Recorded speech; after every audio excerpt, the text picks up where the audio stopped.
In the heart of Africa, where the sun paints the sky in hues of gold and crimson, lies the village of Ibeku. Nestled beneath the sprawling branches of ancient Baobab trees, Ibeku is a place where life pulses with the rhythm of drums and the laughter of children. Here, children are seen as blessings, gifts from the ancestors, ensuring the continuity of the lineage and the prosperity of the community. But in this village of joy and fertility, there lived a woman named Amara, whose beauty was as radiant as the morning sun, yet whose heart was heavy with sorrow. For Amara, despite her youth and vitality, could not bear children. Year after year, she watched as her friends and neighbors welcomed new life into their homes, while her own arms remained empty. The whispers began softly at first, like the rustle of leaves in the wind, but soon grew into a chorus of judgment. Cursed, they said, broken, they whispered. The once admiring glances turned to pitying stares, and the invitations to gatherings dwindled. Even the elders, with their wise eyes and stern faces, shook their heads in disapproval. Amara's husband, Chidi, a kind and gentle man, tried to shield her from the pain, but even his love could not fill the void in her heart. As the days turned into months and the months into years, Amara's hope began to fade, replaced by a deep, aching despair. One evening, as the village prepared for the annual festival of fertility, a celebration of life and abundance, Amara stood at the edge of the gathering, watching the joyful dances and hearing the laughter of children. Her heart felt like it was being squeezed by an invisible hand, each beat a reminder of her emptiness. It was then that she made a decision. If the gods and ancestors had forsaken her, perhaps there was another way.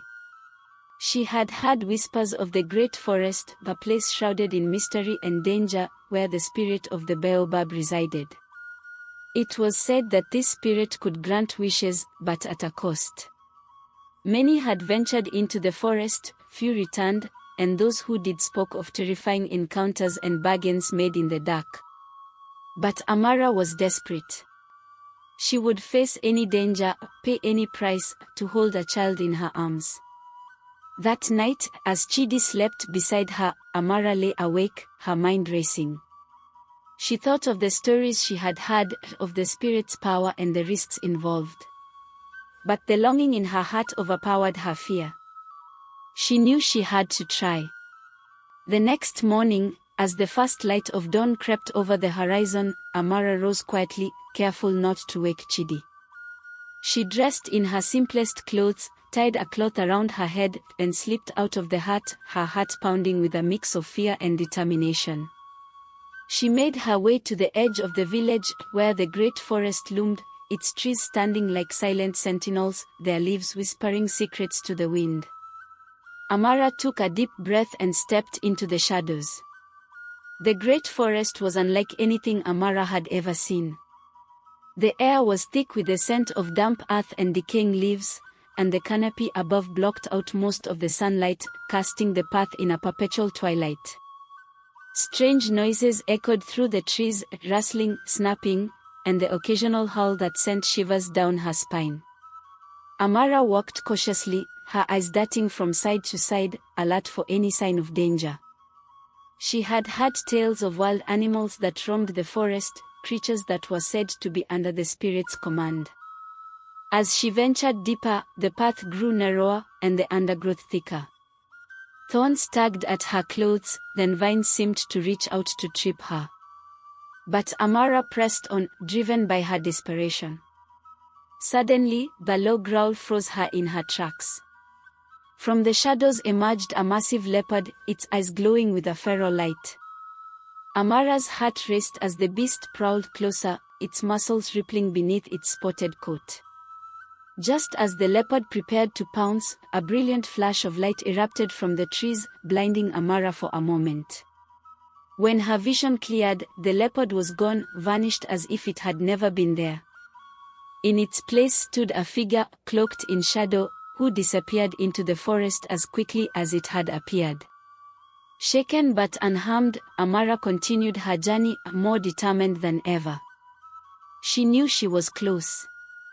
After what felt like hours, Amara came upon a clearing.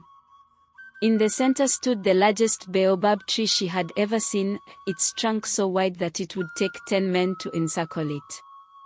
The tree seemed to pulse with an inner light, and its branches reached out like arms, as if welcoming her. As Amara approached, the air grew heavy, and a deep voice echoed around her, "Who dares disturb my slumber?" Amara fell to her knees, her voice trembling as she spoke, "I am Amara, from the village of Ibeku. I come seeking your help, great spirit of the Baobab." The voice, now softer but still commanding, asked, "What is it you desire, Amara of Ibeku?" Tears streamed down Amara's face as she replied, "I desire a child, a blessing that has been denied to me. Please grant me this wish, and I will be forever grateful."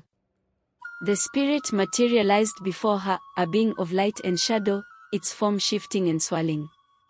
"A child you shall have," it said, "but remember, every gift has a price.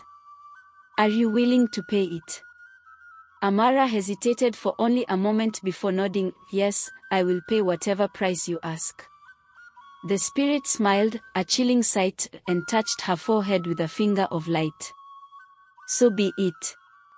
Return to your village, and your wish shall be granted. But beware, for the price will come due when you least expect it."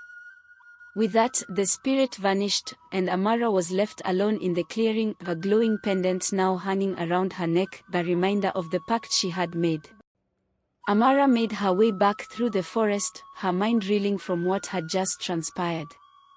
As she emerged from the trees, the sun was setting, casting a blood-red hue across the sky. She hurried back to the village, her heart filled with a mix of hope and dread.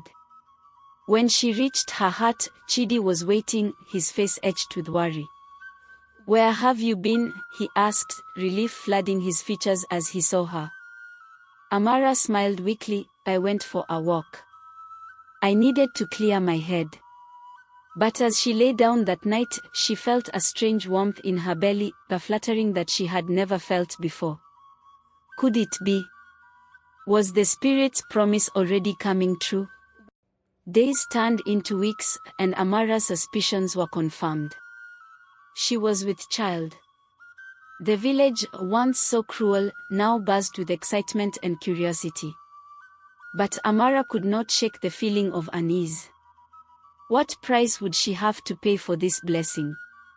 One night, as she slept, she dreamed of the spirit, its voice echoing in her mind, "The price is yet to come." Amara woke with a start, her hand clutching the glowing pendant. What had she done? And what would it cost her? As she lay back down, trying to calm her racing heart, she whispered to herself, "Whatever it is, I will face it. For my child, I will face anything." But deep down, she knew that the true test was yet to come, and she feared what it might be.